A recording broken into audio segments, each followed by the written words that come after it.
welcome you.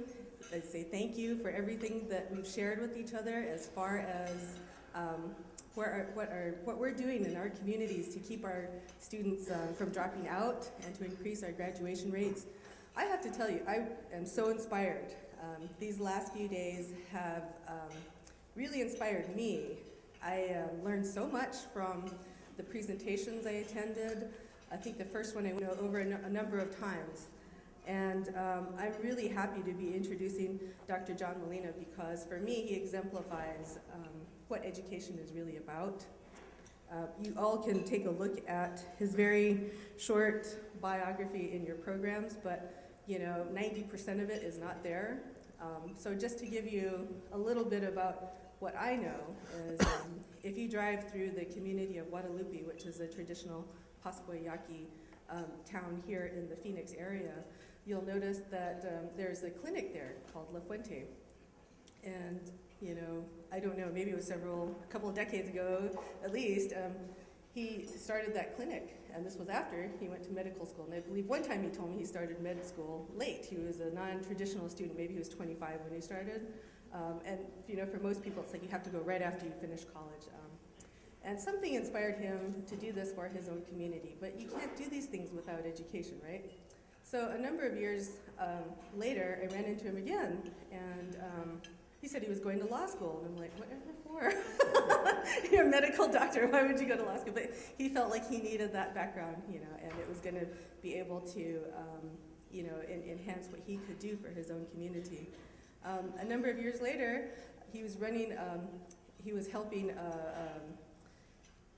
to pass a proposition on the ballot, which was going to increase our medical healthcare services to more people and extend medical insurance to those who are above and beyond the level of poverty using the tobacco tax money. So again, thinking about the next 20 years, what are we going to do with this money? Are we going to make sure that it's being used for, medical care? And through those efforts, we've opened up healthcare access to millions of people. So I know that he was involved with that.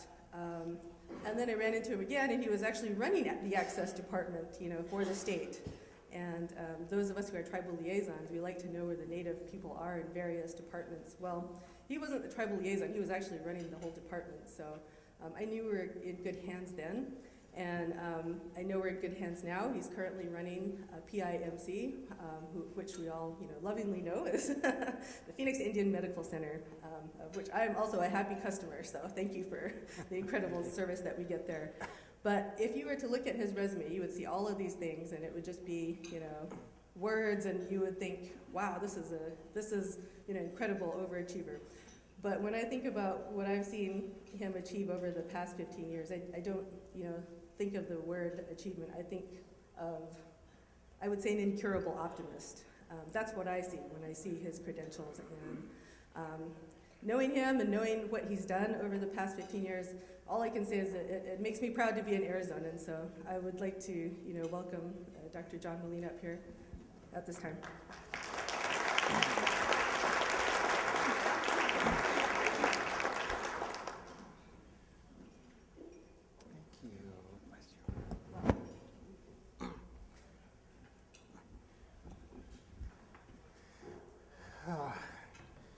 Thank you, Deborah, for that wonderful introduction. It's very humbling because it really is, because I wouldn't ever have conceived that I would have been here standing before such a group ever way back in the 60s and 70s. My name is John Molina, and I'm a high school dropout. I really am a high school dropout. I'm a member of the Pascua-Yaqui tribe and also San Carlos Apache. And it's great to be here with all my colleagues and friends that I've known for so long and have worked with.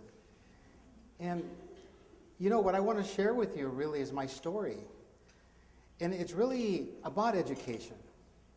Because I wouldn't stand before you here today if it wasn't for educators, if it wasn't for education, if it wasn't for an educational system that provided opportunities for people like myself and many other people to do the things that they do. And I certainly am humbled because so many of you could stand up here and tell the same story of how you got to where you were. And how education played such a big part of that. But beneath the roots of education lies deeper sort of issues that we have to deal with, you know. And I guess my story sort of reflects that, you know. I grew up, actually I was born here in Phoenix at Maricopa, what they used to call the county hospital back then. It was located on 35th Avenue in Durango, where now there exists a dog pound, and I think part of the jail system is there now, but they moved it over later. And my dad was born in the community of Guadalupe, or we called it a village back then, a small 1 square mile just south of Tempe, Phoenix. And now when I tell people, give directions, I just say it's just south of the Arizona Mills Mall, and they find it just like that. But it's been there. It was, you know, it was actually settled back in 1907 by Yaqui Indians who came out from Sonora, Mexico. And then later it just sort of grew. And I grew up in that community, and my mother was born in San Carlos. She's San Carlos Apache, and she's also Mexican. Her mother was from San Luis Potosí, and my granddad was San Carlos Apache. And how those two met is really a novel in itself, I think, because back then the Apache Indians and the Mexicans went back and forth. They fought and they traded and did all kinds of things. And I guess my grandfather, my grandmother's story is probably a love story that, you know, would probably sort of, again, like I say, make a good novel. But my mother was born in San Carlos, and she lived in a wickiup. And does anybody know what a wickiup is? A wickiup is much like a hogan, but among the Apache Indians, it's where they lived. It's pretty much a little hut made out of twigs, branches, and leaves. So my mother grew up in a wickiup, living on dirt floors and living in the desert. And to this day, she claims she will never go camping, you know. Put her in a hotel, please, you know. And how they met is very interesting. You know, I think it's always interesting to me how the universe and the world sort of moves people around. And my mother ended up at the Phoenix Indian Boarding School, which was here on Central and Indian School. And like a lot of our Indian kids who were taken from reservations and put on boarding schools, she was one of those individuals who brought from San Carlos reservation to go to school here in Phoenix. Well, by that time, my grandmother and my grandfather had split, so my grandmother went to live in the community of Guadalupe. Now, my grandmother, have to remember, she's Mexican. She spoke only Spanish. And my grandfather, being Apache, spoke both Spanish and Apache. Back then, of course, there was a lot of dialogue and sort of language exchanges. So my grandmother ended up in Guadalupe. So when my mother, she didn't complete her boarding school, but went to live with my grandmother in Guadalupe, and then that's where she met my dad. So that's kind of just to sort of give you that background, because I think what you find in Native communities is a lot of diversity. There's a lot of diversity in Indian people, Indian kids, that really reflects a rich, rich cultural background that I think is so important for us to really understand. Because I think for us to really be proud of who we are, we have to see ourselves within the cultural context of who we are. Because part of the things that really follows us, and I shared this from cradle to grave, for many minority students, is discrimination and prejudice. And sometimes and I'll share with you, as I grew up, I was ashamed of who I was, of my culture, because there was so much discrimination and prejudice. I just felt I didn't want to be identified with that. So, and that was one of the things that sort of held me back for so many years. It's something that I had to deal with. But then come to find out through this wonderful sort of a reflection and inspiration that, you know, we should really be proud of who we are, where we come from, our culture, our roots, our history, our people, because that's what makes us who we are. Well, I grew up in Guadalupe and went to school there, and it was really it was an elementary school called, well, it was Guadalupe School back then, now it's called Frank School because of the principal that was there. But for me, it was very enjoyable. I loved it because all the kids of Guadalupe went to that school. You know, it was before the days of desegregation in the 60s. So all the kids from Guadalupe went to that school. You know, our moms would walk us there, our dogs would follow us over there, our dogs would wait for us, our moms would wait for us, you know, we'd wait from the fence to their kids there. And, you know, it really felt like a community. It felt like really a part of our lives. And it was really enjoyable because all my friends were there, all my friends that I grew up with, and we'd hang out together after school, we'd go to school together. And it was really, really a good experience. And then one of the first things that really began to make a difference was when we had to then go to junior high. And then we were then left our community of Guadalupe and our school and went to junior high in Tempe, which was a middle class sort of a school. And right there, I think, was the first time that I really began to feel that distinction of something was different about me. You know, and that different about me was not so much reflected just from myself, but what other people I could hear, you know, the strange looks that you got and the remarks that they would make about your skin color, the way you were dressed, what you brought for lunch, what are those things that you're eating.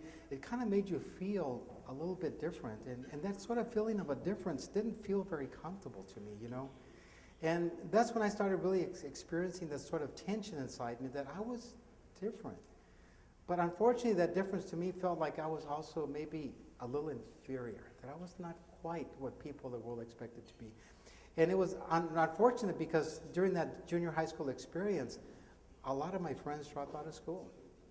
Now, back then, in the 1950s and 60s in Guadalupe, we were surrounded by a lot of agricultural fields. My mom and dad, who never finished high school, were migrant farm workers. And a lot of people and families in Guadalupe, like a lot of communities in Eloy, Casa Grande, and everything, Hispanic, Mexican families worked in the fields. So they would take us out in the fields, and yes, I picked cotton and potatoes and onions and carrots and radishes and grapes and all that. But it was part of our lifestyle back then. And you know what? I have to think about that experience, and come to find out, that was a good experience. Because for our community to be doing together that as a family kind of bonded us. It made me feel good as a person when I was out there with my mom and my dad picking potatoes and picking onions and helping bring food home and helping sort of the family. So it made me feel good about who I was. But when I moved to another sort of environment at junior high, that wasn't sort of the thing that was done. A lot of these kids came from middle class families, you know, their parents went to school. They would never imagine what it's like to pick potatoes in Phoenix and June and 150 degrees. But so there was a difference. And there was a difference, I think, that I had to begin to sort of look at and find some perspective in that. So a lot of my friends ended up dropping out of junior high because what would happen is back in those days in the 60s, it was very easy to get a job because there were so many farm fields around us. The kids would just drop out of school, go work in the fields, and you make a lot of money, and that was fine. Education wasn't quite as important. Now, the other thing also was my dad, and bless his heart, he's still alive, he didn't really value education as most of us would because, see, my dad was from a different generation. A generation where they felt that you didn't really need a high school diploma to work because he never had a high school diploma, and he always worked. He always found, working, in the fields, working in places, driving equipment and things like that. We really didn't need an education. And also the culture of our people basically said, as a man, as a young man and as adults, your really goal in life is to get a job and to work and support a family. We never really talked about education. Even though through elementary school and junior high, I always had these sort of teachers talk about going to college and going to school. I couldn't take those same ideas and thoughts back to my family because my parents wouldn't understand those concepts, And my dad wouldn't even understand, why do you want to invest so much time going to school, not making money, when you could be out there working? So there was a lot of things within that environment that sort of held you back, kind of gave you some tension as to how things were going to move for you. Well, I went on into high school, and then more kids dropped out. And again, because of that sort of tension of feeling different, I think a lot of back there was also a lot of discrimination, a lot of prejudice, and they just made a lot of our kids feel uncomfortable. And they said, you know what, I'd rather go back to my community, find a job, and just live within my own comfort, in my own comfort zone. And so that was sort of the struggle that sort of began to happen with me. So I lost a lot of my friends. I lost a lot of connection and living in this sort of world. Now, I have to say, though, the one person that really kept pushing me was my mother. Now, my mother was a little bit different, not so much like my dad, who said, you don't really need a high school education, but my mother said, you need to go to school. Because my mother was a housekeeper, and she was a housekeeper, and she would work for families in Scottsdale and Paradise Valley as a housekeeper. She'd go there and take care of the kids, and she'd do the laundry, she'd do some meals. And I always remember her going to work in the mornings because she would dress up back in the 60s, they had those little blue uniforms, a little apron, and she would go off to work to go clean homes in Scottsdale and Paradise Valley. And she would come back and talk to us about how those people lived. My gosh, they had big houses. You know, kids had their own room. You know, we had 5 brothers sleeping in one bed. And she would talk about these things, you know. And she would talk about education and how these people were engineers and were doctors and were all these professions. And she wanted her kids an opportunity to have those sort of opportunities. So she would always encourage us, you know, to keep going to school. You know, get up in the morning. She'd get our clothes ready. She'd get our breakfast ready. She'd have to throw water on her face sometimes to get us up. But she pushed us, God bless her heart, to get us to school. Now, by the age of 15, then you start, you know, being in high school and having lost a lot of my friends and feeling that sort of tension at school and, you know, kids saying things about you and everything. I just sort of, you know, just kept pushing myself through. But then again, I felt a pull back to my community, my friends. I mean, and I started enjoying going to school, but then I had to sort of struggle with my friends back in Guadalupe. So a lot of times after getting off the bus and going to meet my friends, like a lot of us have experienced, I would have to hide my books or don't bring any books home. Because then my friends would say, what are you trying to do? You're trying to be like those white people. You're trying to get educated. You're trying to get smart. And then I would find that I was sort of getting pushed away. You know, it just didn't feel comfortable. Well, you know, time went on and, you know, and that sort of tension started to develop. And then I finally started to feel that, you know, I need my family. I need my friends. Well, by this time, they were into drugs. They were into alcohol. They were drinking, partying. And I got involved in that lifestyle. I really did. So by the time I was a junior, I said to myself, you know what, this is just not worth it. You know, I can get a job up there. I can go to work in the fields. I can hang out with my family, my friends, you know, partying. I love that. I can do that. And what happened is in junior high, I dropped out. I dropped out of school. Started working in the fields, hanging out with my friends and doing all that sort of stuff. But, you know, after about a few weeks, it got pretty boring.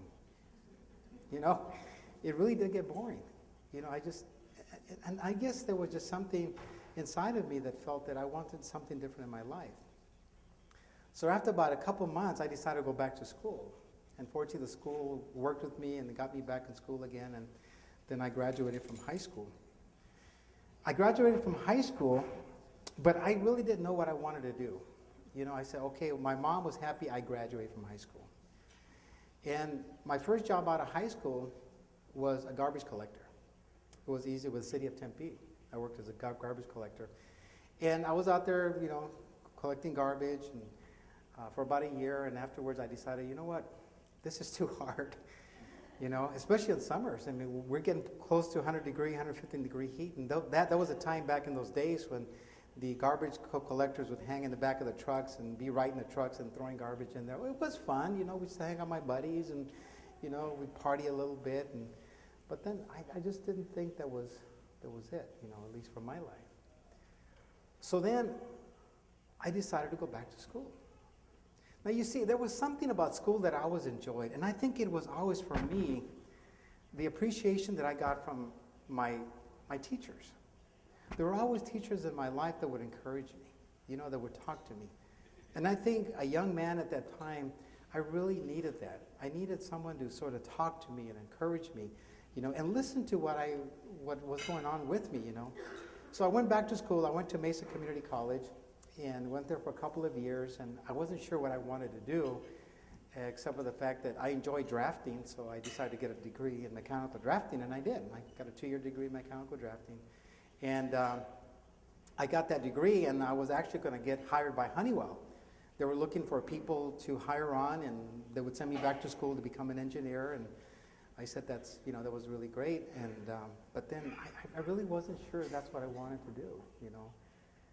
And I think that's been part of my life, you know. I think I've tried to move along the traditional paths and things, but there was always something else that was driving me a different way, a different direction. And I think a lot of kids experience that, you know. And again, it goes back to listening, you know, listening to those dreams, listening to those desires, because sometimes we don't know what we really want. Well, anyway, in sort of trying to make a decision, I decided not to go that route to work, you know, for Honeywell. So what I decided I was going to do then is to just join the military. And what caught my eye was I was watching a commercial on TV, and it was in the Navy. And back then their slogan was, Navy, it's just not a job, it's an adventure. And I was taken by the suit, the Cracker Jack suit of the sailor and the ships and everything. And so I decided to join the Navy. And so I enlisted in the Navy, and I was out for the 4-year term. But something really interesting happened while I was there. You see, because up until this time, I was still struggling with my own self-esteem, my fit in the world, this whole thing about where was I going? And one of the things that being in the military did for me was it expanded my view of the world. It really did. I had lived in Guadalupe all my life, never lived out of Arizona. And when I joined the military, I traveled the world. I was stationed aboard an aircraft carrier out of Jacksonville, Florida. And it was amazing because within the Navy and the military, I got to meet so many people from so many different areas and walks of life. From Chicago to Puerto Rico to Cuba to the Philippines to Hawaii to California to Minnesota, all these people that I met. And you know what? We all had something in common. We all had dreams. We all had dreams. And I began to look at the people in a bigger worldview, the world of diversity. Black people, white people, Indian people, American Indian people, everybody. Because you see, I grew up at a time when there was so much discrimination that you begin to think that just because the color of a person, they're different. But they're not. And the military was one of those things experiences in my life that opened up that worldview about diversity and the commonness that we all have as human beings. And not only that, but the uniqueness of its individuals and how we can all work together for a common mission, common goal. And that got me so excited. Well, while I was in the military, I had a sort of a spiritual experience and enlightened experience that finally drove me to where I was going to go in my life. I wanted to help people. That's where my goal was going to be. Just basically it. If I was to relate my purpose in life, like a lot of companies have their purpose and values and goals, my purpose in life was going to be to help people. I knew that was going to be it. I didn't know how, but I knew that's what I wanted to do in my life. I wanted to help people. So after the military and during the military, I got involved in a lot of Christian groups and those sort of fellowship groups in the military. So I thought, you know what? I want to be a minister. I want to go to seminary. I want to be a minister. And when I got out of the military, I used my VA benefits and I started attending Grand Canyon College, started getting courses in religion, ministry. I really enjoyed it. And in fact, back in those days, that was probably in about 1977, 78, there was a really high need for Spanish-speaking ministers. And so right away, I got swept up by a church, a Southern Baptist church, and they ordained me. And to make a long story short, I became a pastor of a church. And for 3 years, I pastored this church in Glendale, Spanish-speaking church, and it was a great experience. I enjoyed talking to people. I mean, of course, enjoyed doing sermons, but a lot of it was just engagement of people, trying to help people from a spiritual perspective to improve their lives, to get their lives better. And I really enjoyed that. And I did it for about almost 3 years. But then after a while, I realized that this wasn't my calling, so to speak. And maybe it was because I was still too young. I mean, I was 26 years old at the time. And to be running a 350-member congregation with a big budget and all the elders and church politics and all this kind of stuff, I figured, I wasn't quite ready and trained for that. But I did get interested in psychology. I got interested in counseling psychology, and I thought, I'm going to change my major. I'm going to change my direction in life, and I'm going to be a psychologist. I want to be a counselor. So I moved to Arizona State University, changed my major to psychology. And, it wasn't a bad change because, sometimes, when I look at my life and I've seen all the things I've done, I kind of go, well, maybe I've done so many things, but you know what? They all come together. They really do. It's about the experience and where it leads to the next road. So I became a social worker in Guadalupe, got my psychology degree, and I started working in my community of Guadalupe because I wanted to go back to my community. That's one thing I also wanted to do. When I wanted to help people, I wanted to go back to my community, knowing the struggles that they had, the hopelessness of poverty, the despair, the drugs, alcohol abuse, the domestic violence, all these things that plagued my community. I wanted to go back and make a difference. So while I was in school getting my psychology degree, I got a job in Guadalupe as a social worker. and I started visiting families. You know, helping them turn on their lights, their utilities, getting them food boxes, getting them clothes, getting them hooked up with social referrals. And you know what? I really enjoyed that. That was probably one of my greatest, experience in Guadalupe, to really be among my family, the people that I lived with, to help them. It was such a good feeling to feel that I was helping them, you know. And I tell you, folks, dear ones, that was, again, another great experience in my life. I knew I was on the right path because it felt good here. It felt good what I was doing, you know. So I was doing that, and I was going around visiting people in the community, and they would invite me in for coffee, and I'd sit down with them, and we'd visit and talk. And one thing I noticed was that a lot of these folks are really sick. They were very sick. And when I would tell them, you know, how come you don't go see a doctor, or how come you don't go see somebody, they would always come up with almost the same reasons. One, they didn't have any money. Two, they didn't have any transportation. Three, they couldn't speak English. Four, they couldn't understand the doctor. And five, they just felt uncomfortable. They felt the same level of discomfort as my friends did in junior high and high school, to leave their community, go out into that white world to be seen by a doctor.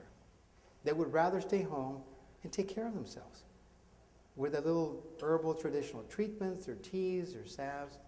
And I saw the most deplorable things.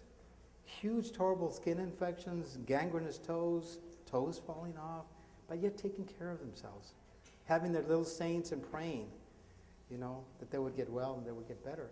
And this really struggled with me inside, that I felt my community was sort of dying, if you will. At that time, I had a friend of mine who was a psychiatrist, Dr. Lincoln Westman. He's passed away now. And I spoke with Dr. Lincoln Westman one day. I said, you know, Dr. Westman, I really feel bad about my community because they need a doctor. What I see this community needs is a doctor that has a practice in this community where they can walk to, where they can talk to, that speaks their language, that understands their culture, and treats them as human beings. And you know what Dr. Westman said to me? He looked at me and says, John, why don't you become that doctor? Why don't you become that doctor? And that was the first time ever that it ever even was presented to me that I would be a physician. Because you see, going back to my history, we never talked about things like this at the table. We never talked about going to college and being a doctor, being a lawyer. But Dr. Westman saw something in me that I didn't see. And I think sometimes as educators, people who deal with students, we see potential in kids. We see potential in students that they don't see in themselves. And for whatever reason, he saw this in me. Now, here you're talking to a guy that was a high school dropout, that failed chemistry, never took it again, and that really didn't have any appreciation of the fact that I could do something like this. But you know what Dr. Westman told me? He didn't tell me, John, I think you can be the doctor because you're smart or because your parents or anything. He told me, I think you can be that doctor because you have that spirit of healing. That spirit of healing. You know, and I think sometimes for me, for kids to become motivated, to become inspired, they have to look at something bigger than themselves inside of them. You know, and for me, it was that calling of that spirit of healing. That Dr. Westman saw within maybe a passion. Maybe he saw within me a sort of vision of what I wanted to do. And he hung on to that. He said, John, you can do this. He didn't ask me what my grades were like in high school or how I did in math or anything. He just said, you can do this. You know, and I said, well, gee, you know, I don't know. I don't know if I could do this. You know, I never even thought of this. So I figured, well, let me see what it takes to get into medical schools, because I had no freaking idea how to get into medical school. I mean, where do you start? Even some of us, probably most of us, don't even know where to start to get into medical school. It's a long process. So I did what any good student in my elementary school teachers taught me, is go read about it. So I went to the bookstore and I bought this little book about this thick paperback, which I still have, and it said how to get into medical school. And it was written by a professor, Dr. Bryce Corder at ASU, who had written the book and was one of the pre-med advisors. And I read through the book cover to cover, highlighting, making notes and everything. And I go, oh my gosh, you know how long it takes to get through medical school? You know? And all the stuff you got to do, the MCATs, the applications and everything. So I met with Dr. Westman again, and I said, you know, Dr. Westman, I'm looking at this whole thing. I said, you do realize how long it gets to medical school? I said, by the time I go to medical school, do my residency, finish everything, my gosh, I'm going to be 40 years old. As Deborah said, I'm not one of the more traditional students. And Dr. Westman looks at me and says, John, you're going to be 40 whether you're a doctor or not, you know? And, you know, and I think what he was trying to convey to me is that you can do it. Don't let that hold you back. So, you know, with a lot of prayer and talking to him, and, you know, again, the thing that Dr. Westman was for me, that had been all my life also, and the importance to our kids, is mentors. Mentors. Coaches, we call them sometimes. People who can guide, who can direct, who can see things in you, that can support you, answer your questions, work with you to where you want to get to, you know? For me, a mentor is somebody that listens to me, as crazy as my ideas might sound, and gives me feedback, and talks to me, shares their experience. The dialogue, the storytelling, that Dr. Westman was for me. So I went on, I says, okay, let's go with it, you know? At the time, you know, I had 3 young kids by that time and barely eking out a living, and you know, sometimes we just got to take that leap of faith. If we really believe in something, we do have to take leaps of faith. Because I could have had so many excuses to hold me back from going to medical school, from being too old to having a family by not having enough money. But Dr. Westman, that mentor, kept saying, go for it. And then things just began to happen. I was lucky enough to get an Indian Health Service scholarship, a 437 scholarship. I got into medical school. Got a scholarship, and, you know, I got in. But the one thing that really got me to go to medical school was I wanted to come back to my community and open up that clinic. That was my only reason for going to medical school. I wanted to come back and open up that clinic that I had a vision for all those people that I had seen in Guadalupe who were sick at home, that they could have a doctor that they would come to.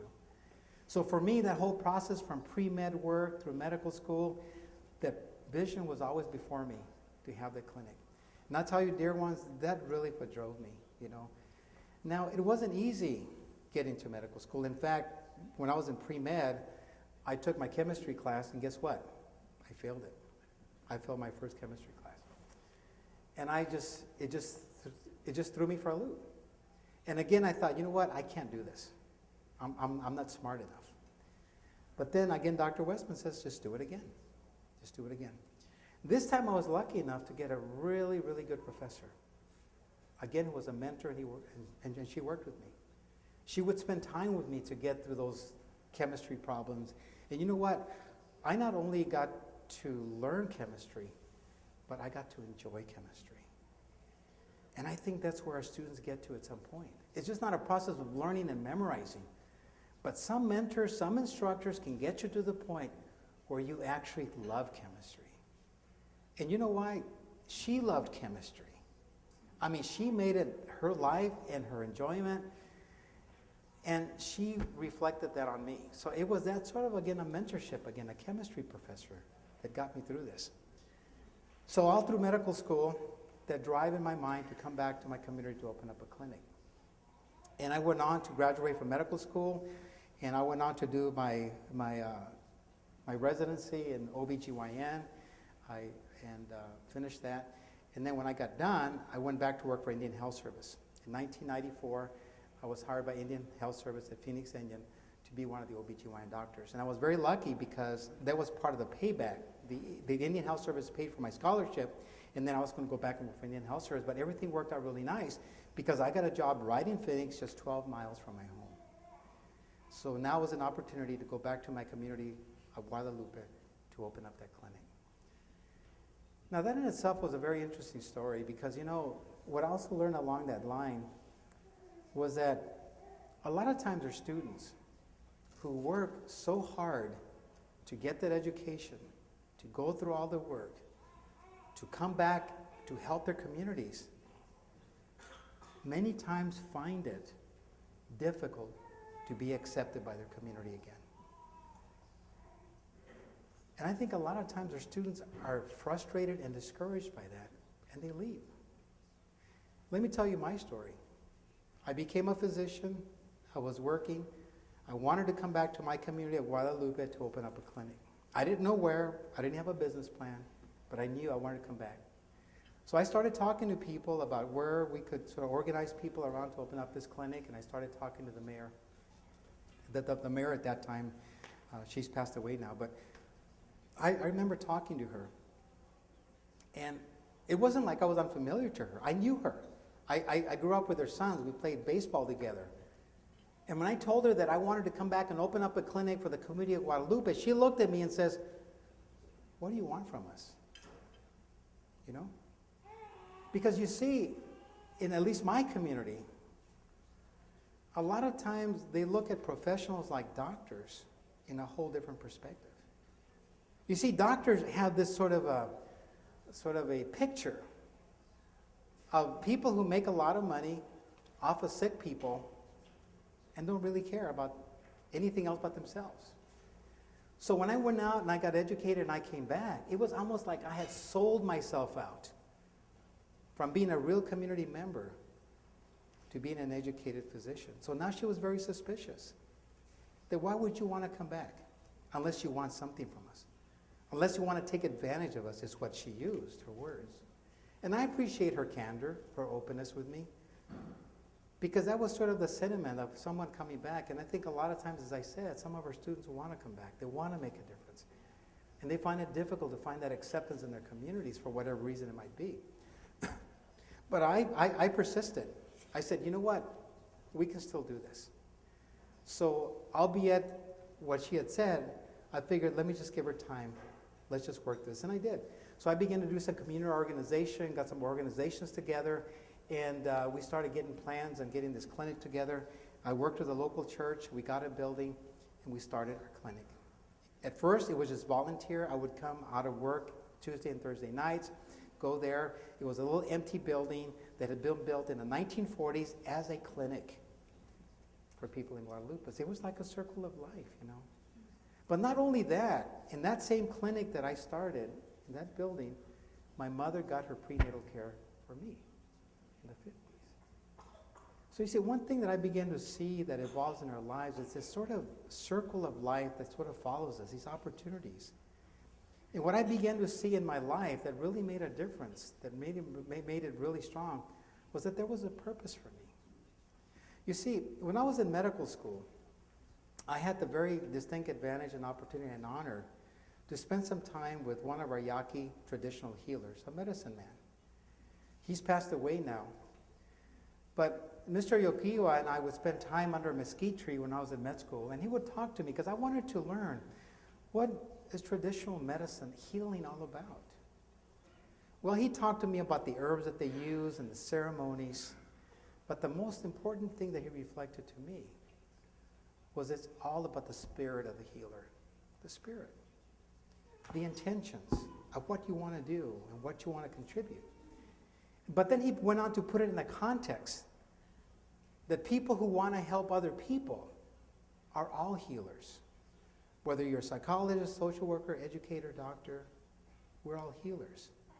Because he felt like me, like a lot of us and all of us, we have a gift. And he says, John, what you have is a gift, the gift of healing. That healing that Dr. Westman had talked to me about.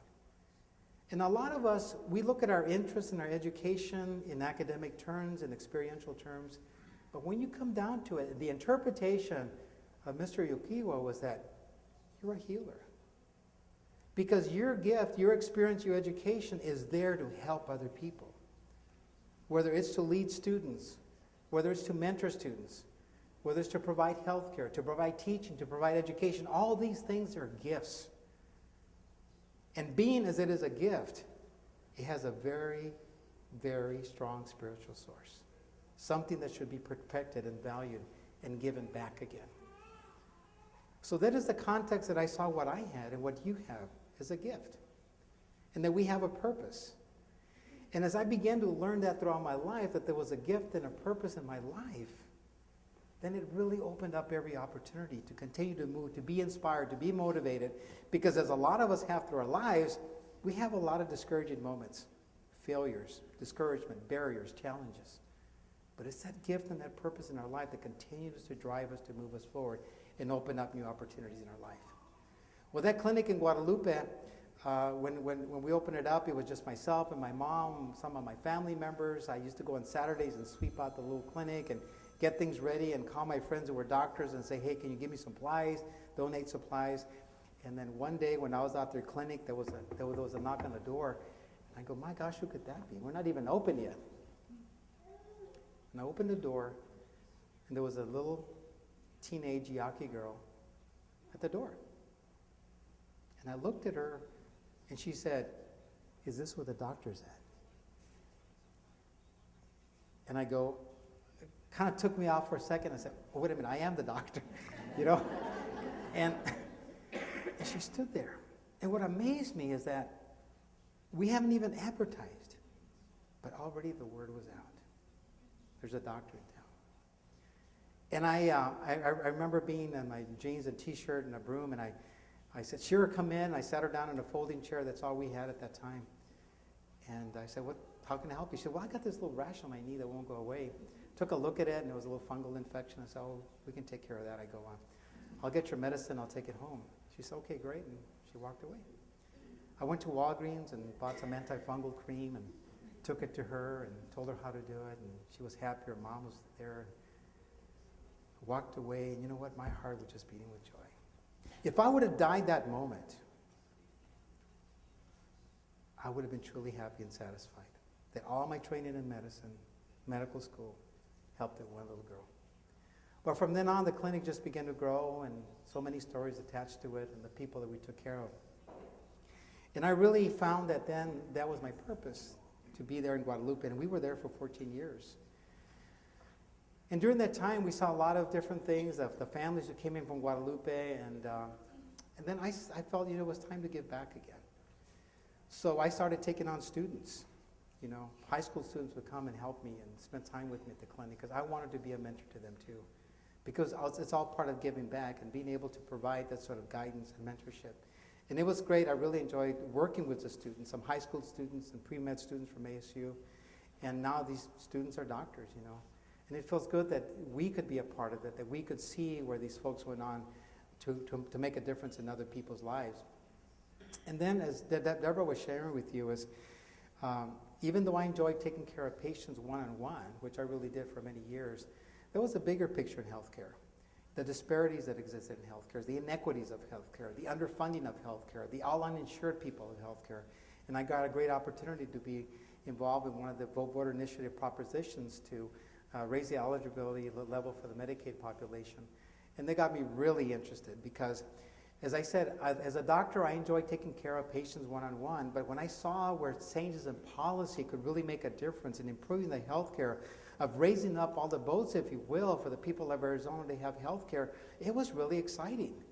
It was really a great opportunity for me to be engaged in that sort of work, to work with the kind of people like Deborah and other folks who were just inspired me. And they too became the mentors in my life, to direct me and guide me and listen to my crazy ideas. And together we share this and share the energy and build up that momentum to make a difference in Arizona. So I really love doing that work, the policy making, and going around and talking to folks about the initiative. And I got to know some of the attorneys who were working on that on the bill, and they saw my excitement and policy making and everything. And I said, John, they go, why don't you go to law school? I said, really? I said, yeah, you really enjoy this. You enjoy healthcare law, you enjoy policy. And again, I reflected on what Dr. Westman had said, 20 years earlier, why don't you become that doctor? Because you got that spirit of healing. So then I say to myself, well, yeah, I do, Plus, what's the worst that could happen? You apply to law school, they say no, well, okay, But, again, people see things in you. People see things in our kids. Youth see things in our kids. Their potential, their opportunities, their energies, that they can make a difference. And that's, again, what it was. So I applied to law school back in 2001 and got admitted to Sandra Day O'Connor College of Law. And I went to law school, and I tell you, folks, it was one of the greatest experiences I ever had, too. I enjoyed medical school. It was kind of tough, though, but on the other hand, I really enjoyed law school. Law school was a lot of fun. But when you're in med school, it's funny because in medical school, they make jokes about lawyers. In law school, jokes about doctors. But I tell you what, that again expanded that sort of realm of knowledge. And what it really invited to me, what really got me to see in all this thing on education, was the fact that we never stop learning. There's never an opportunity to, that journey of education, it is a journey. But just to finish off with this, that journey of education has continued to open up new opportunities for me, new ways to make a difference, new ways to learn about myself, new ways to become energized. These are all the things in my life that have been great, incredible. Now, the other side of it that I always tell students when I talk to students is the fact that your life experience is just as much important as your academic learning. It doesn't matter where you came from. It doesn't matter whether you came from a middle-class family, a poor community. That is your life experience. And that life experience is just as valuable as the education you're going to get. Because guess what? That life experience makes you a unique individual to apply what you've learned in the people you're going to help. The fact that I was, as I shared with you earlier, there was a point in time in my life when I felt, ashamed about growing up in Guadalupe and being Yaqui and Apache and different color skin and looking different and even smelling different, people would say. But you know what? That experience is so valuable to me now because it helps us connect with the people who struggle with same things. So all of us uniquely in our experience rolled up together, bring it together with that educational process, really makes you a unique individual. Because you see, the thing about it is that, yeah, I grew up in the 60s. Discrimination, walked around with sort of a chip on my shoulder, and you look at me the wrong way, and I react, get that visceral reaction and that kind of stuff. But over time, we learn and to live, as we talked about earlier at this table, to live within two worlds. There was a time when I wanted to live in the white world. No, I want to live in my world. No, and when you do that kind of thing, you just live in a world of tension. But it's great when you can straddle both sides and live in both worlds at a level of comfort where you feel good about yourself. And the contributions that those kids can make is just incredible. Because as I shared, now I'll just close with this one story, is prejudice and discrimination for us is a cradle to grave experience. It doesn't end. A few years ago, when I was delivering babies at one of the hospitals in Mesa, I went there to deliver a baby. I got paged on my pager and got in my truck and drove to the hospital and parked in the doctor's parking lot for OB doctors to deliver a baby. And this doctor was coming out, and he looked at me and says, "I'm sorry, sir, you can't park there. That's only for doctors." Of course, I probably didn't look much like a doctor because I had my jeans and t-shirt because I was at the clinic sweeping. So I just ignored it. And I went walking to the hospital. Well, this doctor, I guess, just didn't like that, so he went called the security guard. So he calls the security guard, and the security guard comes in his little golf cart and comes up to me and says, "I'm sorry, sir, you can't park there. There's only for doctors." Well, I've learned through my medical training to always carry my badge that says Dr. Molina on it. So I showed him my badge for the hospital, and he said, "Gee, I'm sorry, Dr. Molina, I guess he just had a bad day." So that's fine. I kind of deal with this. But see, that's okay because, you learn to develop a resiliency, a strength, a self-confidence about yourself that, yeah, this thing does happen. I can't walk around with a chip on my shoulder and kind of react to everything something like that happens. Because that's what the world is all about, we react. And again, that military experience taught me how the diversity of this world, we're all human. Same dreams, same goals, same things in life. Well, anyway, to end that story, about 2 weeks later, I was back at the same hospital. And I was on the labor and delivery floor, and it was a busy hospital. And they called for a doctor. "Is there a doctor in our house that can help in the cesarean section?" I go, "Sure, I'll help." A doctor needed help to do a section. So I went into the OR suite and was scrubbing and everything. I was talking to the doctor, and I looked at the doctor and says, "You look familiar." He looked at me and smiled. He says, "Yeah, you do too." He was the same doctor that told me I couldn't park there. So I ended up assisting him on a surgery. But anyway, so again, just to close again, education got me where I'm at. Even though there were bumps in the roads, it took the those opportunities of my mentors, my teachers, my educators that sort of coached me along. And they never criticized what I did. They always supported me. If I made a mistake, that was okay. It's okay to make a mistake. Let's just do it again. Let's just try again. Let's just keep going. And that's what I really value. Not just the education of it, but the educators who made a difference in my life. And you've all been so patient in listening to my long-winded story that you deserve at least one joke. Speaking about education, there was a young student from up north that was attending one of the universities, young kid, sophomore in university, really getting into the white world experience of education. And while he was there, as any young male student would do, Indian kid, he got enamored with this young white girl and really liked her. They developed a relationship while they were here. Of course, the parents were way up north. They lived up in a traditional way. And he thought, well, you know what? I'm going to take this young girl with me back home. So introduce her to my mom and my grandma and see what they think about her. See what they think about me. Maybe see if they really know me and the kind of women I want in my life. And so the young man decided to do that, take this young girl up north. He said, but you know what? I think what I'm going to do, I'm going to take 2 other girls with me. And I'm going to see whether my parents and my grandparents can figure out which girl it is that I like. So he takes all 3 girls up there, and they go up to the reservation up north, and they had a nice dinner, and they're talking, and they're getting ready to put things away. And then the young man goes and helps the grandmother to put away the dishes while the other people are talking. And he goes, Grandma. He goes, Grandma, so which girl do you think I like? He said, girl number 1, girl number 2, or girl number 3? She goes, oh, that's easy. It's girl number 2. Kid looks at Grandma and said, Grandma, gosh, you're right. How did you know it was girl number 2 that I like? Grandma goes, because that's a girl I don't like. So, thank you very much.